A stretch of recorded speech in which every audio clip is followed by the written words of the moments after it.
And here we are, live at the AVCA convention for the first time, an in-person episode of Six Rotations. He's Mick, I'm Daniel. So happy to be with you here. It's semifinal Thursday, Mick, and leading up to today, there was a lot of speculation over whether this would be the best Final Four quadrant that they've ever had. And as we go through the stats, we'll have some fun facts for you. We'll go over the AVCA All-American team. We've got people piling in. This is a live episode recording from my phone in front of us, and then behind you guys, the people are here at the convention watching. Mick, walk us through what the convention is first off. This is my first time. I'm a first timer. You're a long timer. What is it for everybody here? Kind of curious of what the coaches and the people get to see. Well, I think it's a place and a collection of all the volleyball people in the country that come to hobnob, to gain information, to get insight. They collect more information. I find it to be renewable friends, getting together with people I haven't seen in 30, 40 years sometimes. So I think it's the best event for volleyball people in the country. AVCA does an unbelievable job. Kathy Moore's leadership here and her team have been unbelievable to put this together for coaches. If you miss this, you missed a real volleyball. Don't worry though, if you miss it this year, Tampa next December, my home state. It'll be a little warmer right outside the CHI Health Center right now. It is snowing. It's been snowing since 8:30. When I first got here, Mick, to set everything up, it wasn't snow. And now you can't see anything without the white there. I promise Tampa next year, for you coaches that didn't make it out this time, you're gonna wanna make it out. AVCA puts together this convention. They also pick the All-American teams, and that's what we're gonna start this episode with. Brought to you, as always, by SNA Sports, better equipment for a better game. And as we go through the All-Americans, it starts with a potential player of the year. We're going to get our player of the year announcement today. So by the time you're watching this online, we already may have our AVCA player of the year. But it starts with Logan Eggleston. She's the only four-time All-American on this first team list. From Eggleston to Zoe Fleck and then Asia O'Neal, the Longhorns get three. Do you feel like a team in the Final Four like Texas deserved three? Were there other teams that you thought maybe you could have gotten three players? Two from Stanford as well, with Kip and Cami Minor, and then we also have two from Pittsburgh with Bezario and Gray. Well, certainly they're all in the hunt for being on the team. There's no question of that. There are so many good players in the country this year, though. I'm glad I wasn't on that committee because I can name off 3 additional players that you could have picked from to be on that committee. So I think if you have 3 or 4 teams, you're going to have 48 to 50 players that are pretty darn awesome. And I think this is a highlight for volleyball in this country. We've never had a year where we've had this many exceptional players that have played at this exceptional level. So I think if you made the first team, you really have to pat yourself on the back. 5 from the Pac-12. Just one Big Ten honor here on the first team. Maybe a bit of a surprise is Taylor Landfair. Let's go through the rest of the list. Gabby Blossom, her second time being named an All-American. She was a third-teamer in 2019 with Penn State.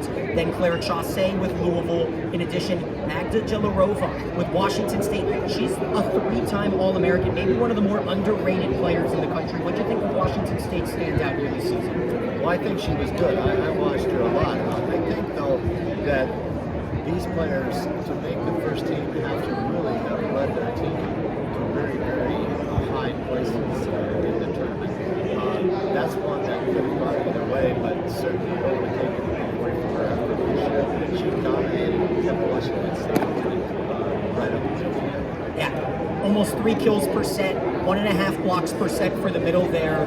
McKenna Melville, back-to-back years, she's honored. 3rd team last season, 1st team this year for the UCF standout. And Brooke Nuneviller helps round out that list with Skylar Fields as well. Fields a 3rd teamer last year with Texas. So the Longhorns can kind of take credit for 4 of these first team All-American nods, as of course Fields almost single-handedly propelled USC all the way towards that round of 16 that they just fell short. She had over 5 kills per set.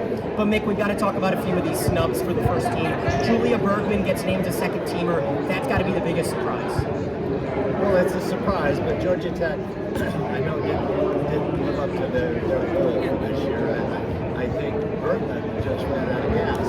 probably because playing all summer so then coming into the collegiate system, boy, in September and October, she was unstoppable. But all of those repetitions started to take wear and tear on the body. Now, that's the way with a lot of these kids. She'll be one that'll do well professionally because that's the way the professional athletes are. They go out the leagues, then they come home to their countries and play all summer, and then they go back to the leagues in the fall. And so their bodies have to be conditioned for that, like NBA players. As we look at the rest of the AVCA, you can go on the AVCA website to see the rest of the All-Americans. 5 Pac-12, 3 ACC, 3 from the Longhorns. They represent the entire Big 12. And then just 1 Big 10. Lexi Rodriguez was the libero on the first team last season. This year, Rodriguez not on that list. Mimi Collier named the Freshman of the Year. And Mick, as we look at the first teamers, of course, we talked to Mimi, we've talked to Logan Eggleston, we've chatted with Gabby Blossom. Where's your expectation on who would be the named the AVCA Player of the Year later today? Boy, you'd like to wait to see who wins this match tonight to pick that, but I do like Blossom a lot. I like Eggleston a lot. I think their contributions to their teams have been phenomenal. So I think it's a toss-up. Blossom is fun to watch. Eggleston is a dynamic leader for the Longhorns, playing all the way around. That's 2 good choices, but there are several other people that could fill the bill. I'll tell you what, I think there's 3 names that if they get their name read today at the banquet, that I wouldn't be surprised. Brooke Nuneviller is one that I think we've talked a lot about this season. Right? Just one of those names where you feel like if she's named Player of the Year, nobody would bat an eye. It does seem to me like Logan Eggleston it's her award to lose. She has all the build-up. She had the phenomenal postseason. Texas has been the chatter around Omaha here in the last 2 days. I don't know if you're hearing the same thing I am. Everyone's saying it's Texas and Louisville, and if it's anything else, they'd be surprised. What have you heard? Well, I don't know if I've heard Texas and Louisville, but my opinion is it's the winner of the Texas USD game this evening. While I like Louisville a lot, I just don't know how good DeMere's body is. That really is concerning for me. And then Pittsburgh is a real sneaky one because their transition game is so good. So I know that fans rise up and get on bandwagons for teams to win. The Longhorns are certainly loaded, and there's no question of how good their talent is. But heart is going to have something to do with this. And I've been in a Final Four where everybody said any of the other 3 teams could win, but not your team. And we ended up winning 3-0, 3-0, and winning a national championship. So I would just throw caution to thinking that this is a slam dunk for anybody. And for those just walking in alongside Mick Haley, I'm Daniel Gilman. This is 6 Rotations. We're a YouTube show every week throughout the volleyball season from August to December. And Mick, we had some Twitter questions. You're talking about heart. That leads us right into our first. And David on YouTube says, how much do you weigh experience versus first-timers in these semifinal matches later today? Well, you always go with experience. I would, as a veteran coach, I would always tell you I'd be much more comfortable with experience. But sometimes first-timers take it up a notch. They have it. They get experience to this. We always worry about them having the moment be too big, but some people gravitate to this and they just play over their heads and play with a reckless abound that you cannot teach. And if we see some of that, and I think these teams have players that can do that, I think with the competition they face this year, there's not one of these teams that can't come in here and feel like they can win. You know what's surprising? We've got these 4 teams. We've got some phenomenal freshmen on debut here tonight, this Thursday night. If you're watching it on Thursday, it'll be tonight. But none of them were named All-Americans. Only 4 freshmen named to the All-American team. It's Mimi Collier, 3rd team with Alexis Stuckey, the setter for Florida. Collier named Freshman of the Year. And then you go to the honorable mention where Eva Hudson deservingly for Purdue. And then how about this one? Howard gets a representation in Raya McKinnon as the last freshman named to the All-America team on the honorable mention side. A couple surprising ones here. I'll list through a couple of the snubs. Emily Londot doesn't get a first team bid. no Raina Terry at all. And Chris Thomas made his opinions very known on Twitter, the Illinois head coach. Terry wasn't even named an honorable mention All-American. And then you've got SKT, who wasn't first, second, or third team, and yet her Texas Longhorns are here in the Final Four. Yeah, some of those things are up to the schools, though, to protect their players. Illinois did not have a good season this year. Everybody kept waiting for them to come on, and they never came on. And so the school had to really do some promotion for an athlete at their school if they thought that she should have been recognized. When a team underperforms and then they want an athlete to be individually picked out, they have to promote it. If they don't do that, you're going to get left out. It sounds to me like that might be what happened. How much of an answer, though, for Texas's setter? You know, that's a surprising one. She leads the team to the Final Four. Gabby Blossom's the only setter in the Final Four that's really gotten the recognition moving in. You've got Fairbanks and Akio for Pittsburgh. They've kind of swept under the radar. That leads us into our next question. And Anne-Marie Anderson, the great broadcaster for the Big Ten Network, tweeted this, asking you, Mick, we have a strong return to the 6-2 offense this season. What's your opinions on the future of setting moving forward in college women's volleyball? Well, I think all the coaches like the 5-1 setter. They like the 5-1 system for consistency. But if you can't get that, or you're facing a team that's totally loaded with big bangers, and you need a block in the front row, the 6-2, using the rules that we have in this country for volleyball, is a viable option. You just have to train it properly. You have to train in that system a lot, because if you switch back and forth, as John Cook did, I think you lose consistency. You either have to go with it, or you have to stay with the 5-1 and double sub in important times. Well, let's start with the night match then. We're going to start later. We're going to move up here tonight because the setter matchup in this ACC duel is very interesting. Obviously, you don't really have to watch tape when you're facing a team that you've already seen twice. And with Rachel Letharo, first-year transfer, in this environment, everyone was kind of questioning whether she'd have the guts and the gumbo to get her team here. She's been dominant. And then the 6-2 offense we just talked about with Pittsburgh. Where do you give the edge in the later match tonight? Well, I don't know that I place that on the setters. I place that on the systems, how well they run the systems. Both seem very comfortable in the system they're playing. You know, Fairbanks hits the ball very well, so having her set and hit is a nice thing for Pittsburgh. They're not too intricate, so and she flings that thing around. Yeah. You know, she's not afraid to deliver it.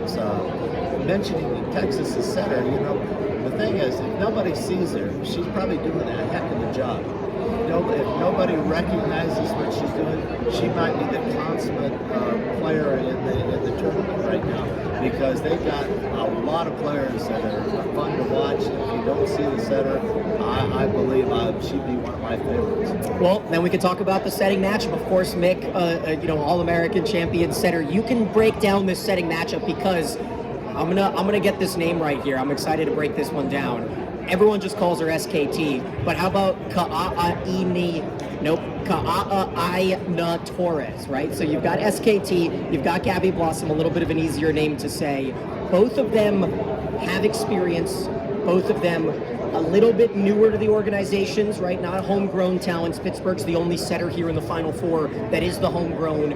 But Gabby Blossom's gotten all the recognition. Torres hasn't. Where would you put yourself in the mindset of each of them going into the first match tonight, San Diego, Texas? Well, I look at it as both teams needed different things. Texas needed somebody who just would execute for them, not have the moment be too big, and not need a lot of attention, and not have to dump the ball. That's one of the things I like about her. She gets the ball to her hitters. She doesn't become an attacker except when they give her an option and the team needs it. On the other hand, San Diego needed a leader. And when Blossom got there, everybody felt that, because the sheriff's in town, and when the sheriff came in town, everybody jumped on board and they followed her lead. And that's not who's better, that's just what they did in their situations. And so Blossom was the right person at the right time, in my opinion, for San Diego. And I believe the Texas setter is the right person for the combination of talent they have.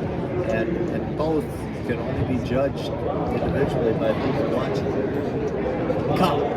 Aina Torres. You don't want to try to say it? No, no chance I'm going to get that. So then I'm going to put myself into your shoes here. If you were coaching San Diego against this Longhorn team tonight, what's your strategy? Do you come out firing a little bit more offensive early with all your firepower, Edwards, Blackwell, Lukes, or do you try to play a little bit more of a feel-out kind of game? No, I come play our game. I think both teams are going to try to come out and dictate the tempo. And why wouldn't you?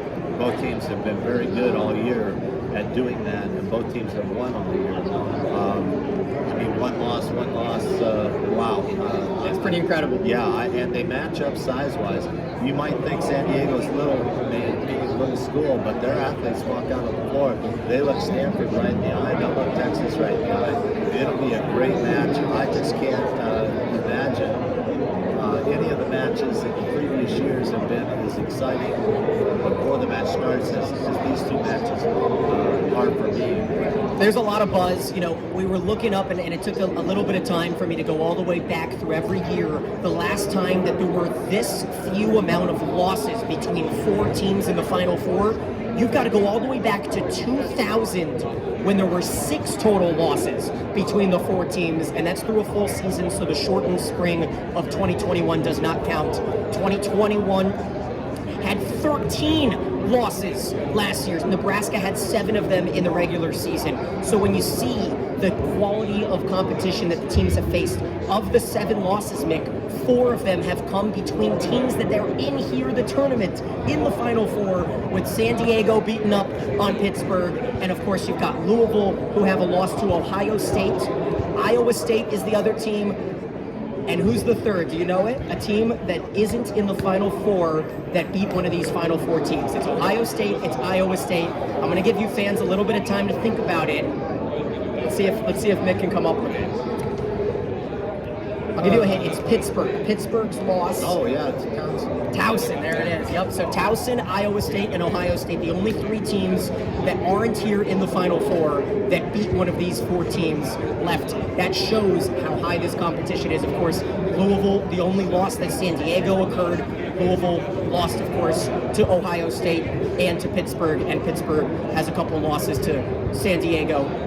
And I would say also that the team has put themselves in jeopardy this year.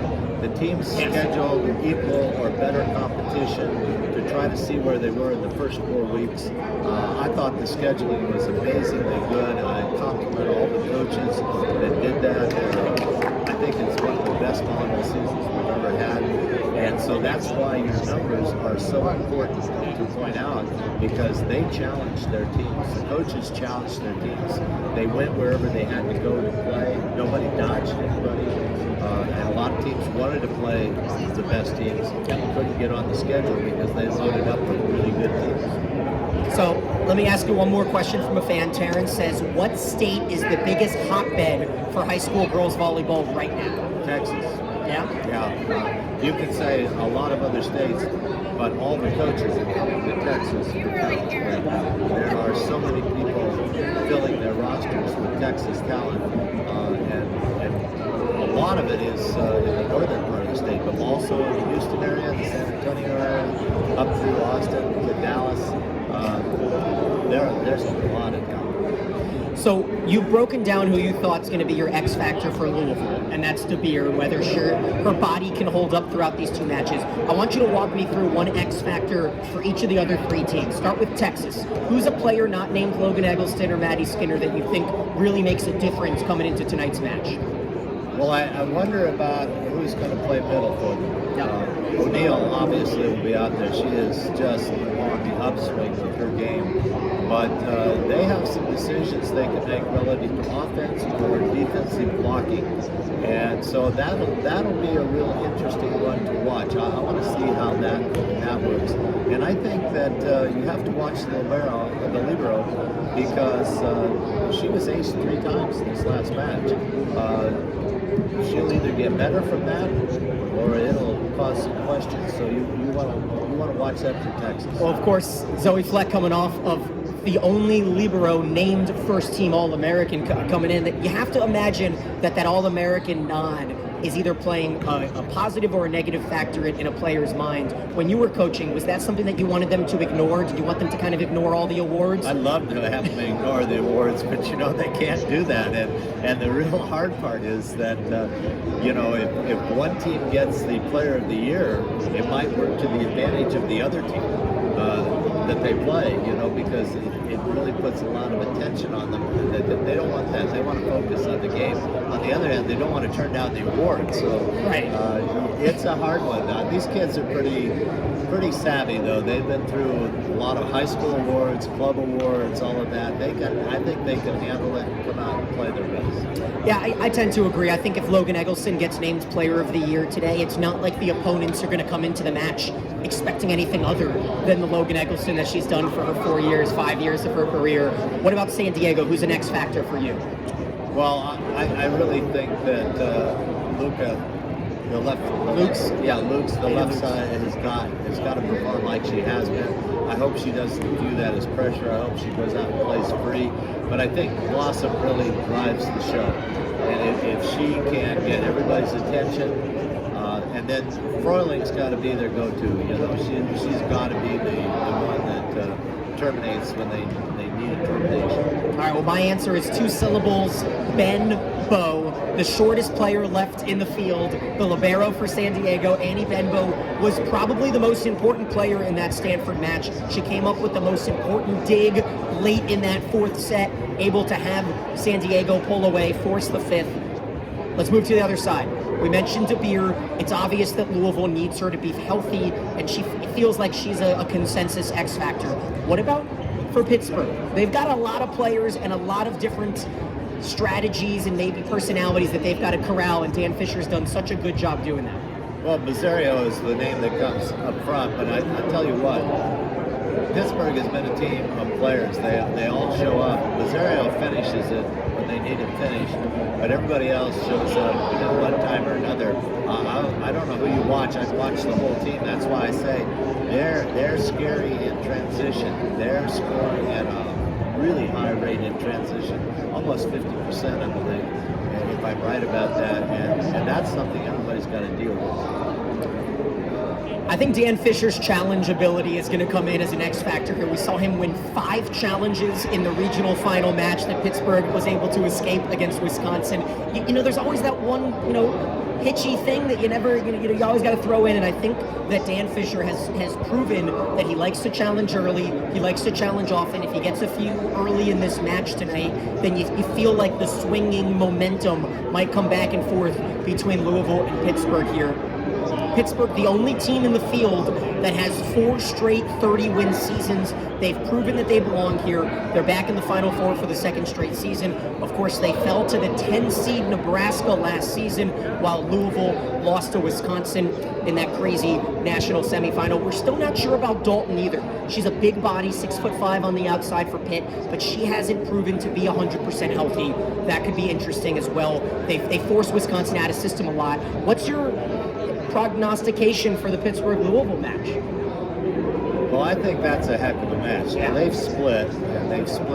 That's where De Beer comes in. Can she come in and will she make a difference? Or will somebody on Pitt step up and really bring it? And this is a neutral court. They both played on each other's courts. Right. They both won on their own court. So, this is really interesting now to see how this works. I think as much as the anticipation of Texas, San Diego is out there, this ACC match to take all the goods on is really one that you don't want to overlook at all. And it's telling that the NCAA and ESPN and all of the matches on ESPN for the national semifinal, they made Pittsburgh-Louisville the primetime match. Texas-San Diego goes first, which historically, and whether you want to argue about sports watching or not, the later match is always going to be the primetime. So they assume, and maybe it's an assumption that Texas will sweep San Diego or whatever you want to say, but they assume that Pittsburgh-Louisville will be the better match. Well, I would tell you, as a coach, I always wanted to play the first match. Okay. My players have less hesitation, less sitting around waiting for a 3-set, 4-set, or a 5-set first match. It's much easier to plan. and you get to watch the second match. That's the key, right? Yeah, and so I'm all in favor of the teams that play the first match. They have the best advantage. Of course, Mbanu, who was the player that played for De Beer in the 2 matches, she only played out of the back row in that second one, took 3 swings, had 1 kill. So Anna De Beer has 1 kill on the season against Pittsburgh. We'll see which Anna De Beer we get here today. It's going to be a late one. There's no way that the first match is going to be 3 sets. I mean, it's possible, but you have a feeling that this is gonna push the second match. Even if they go 4 and it's a 2.5-hour match, the Texas-San Diego, it's gonna be a late night here in the CHI Health Center. The place is gonna be rocking, almost 30,000 packed in. We've gotten our predictions in, but I want to hear the sets. No, this is your redemption time. No, this is your chance to redeem I've yourself. I've been wrong every time on the number of sets. You're the one. You've only missed 1 on number of sets. I got to say, hands up. I'm not gambling when I know that the odds are this low. You're going to win this. So you tell me how many sets for each of these games. All right, I'll go 4 and 4. I know it might be the unpopular opinion. Something tells me that we're going to see a team excel in the 4th set tonight. And so it'll be 2-1, right? And no matter what happens, there's going to be a 2-1 lead going into the 4th. I have a feeling, I don't know who it's going to be, but something tells me both matches are going 4. What do you think? Yeah, I think it's possible. I really don't feel like there should be any 3-0 matches. Yeah. And I really feel it's both teams battle so hard that it would be very possible to have 2 5-game matches. So I think it's very interesting. 4 is safe. Well, the question is, and this is what we can kind of wrap up on too, where do you think the fans are going to lean? Because I've talked to a couple Nebraska Husker fans who have come and made the short trek about an hour from Lincoln, and they're all going to pull for Louisville and San Diego. You have a feeling that San Diego is going to very quickly become the darling of this crowd in the first match tonight. What's your opinion on where the crowd's going to swing? Let me walk you through the distances. Pittsburgh is 900 miles, Austin 840, Louisville is the closest at 700 miles, and then San Diego almost 2,000 miles, about 1,600 away. Yeah, I think it's more about the fans adopting teams. I think there's the really interesting thing. Will Texas? How will Texas feel if the majority of the people root for San Diego? Because they've had this awesome home advantage in Gregory Gym all season with 5,000 fans packing in every night, music roaring and that sort of thing. And they didn't do so well in Kansas. They were real close up there. Yeah, Ames, we know what happened there. Yeah, so that's an interesting one. And then who do you root for with Louisville? And I think the Nebraska fans are going to root for Louisville because Danny Busman Kelly. I think the color red gets them going, you know. Pittsburgh is, that's a labor union kind of team. They come in, they roll up their sleeves, they go to work. And very blue collar. Yeah, they're blue collar and their blue uniforms will come in there and they'll show you work ethic and they'll just beat the cover off that ball. So, yeah, I think Pittsburgh's good at being the underdog. I think they like being the underdog. So I think they'll do just fine in that role. And I don't think it's going to surprise anyone to say that Texas went on the road to start the season. They lost 1 set in the 2 matches against Ohio State. They swept Stanford. And then, as you mentioned, they had a little bit tougher time waking up for teams like Kansas and Iowa State. But something tells me that they're not going to have too much pressure against the crowd. It'll more be, as you called in the beginning of the year, the only team that can beat Texas is Texas. And here in the 4th Final Four in Omaha, will we have a first-time champion? That's the question. 3 teams have never won. This is USD's first appearance, an opportunity, first time since the 80s, to have an all-female championship. If it's Petrie against Busboom Kelly, there's a lot of storylines here on the line. 15 straight years for the Big Ten. That's been snapped. First time ever without a Pac-12 or a Big Ten team. It's going to be fun. We've set the stage as well as we can, Mick. I'll give a couple of the fans' picks. Taryn wrote in, thinks that it's going to be Texas and Pittsburgh. Texas wins it in 4. Miguel thinks that Texas will beat Louisville in 5 sets. And then Eric thinks that Pitt wins in 5 tonight and Texas beats them in 4. So all 3 people picking the Longhorns. I'm telling you, everyone here in Omaha, they think it's Texas's tournament to lose. The next time we talk to you guys, we'll have a champion. We're excited to break it down on Monday, as always, right here on YouTube. This is Six Rotations. First time live. I think we did a pretty decent job, Mick. We hadn't even met until yesterday after 2 years worth of podcasting. So fun to finally be with y'all. He's Mick, I'm Daniel, and this is Six Rotations.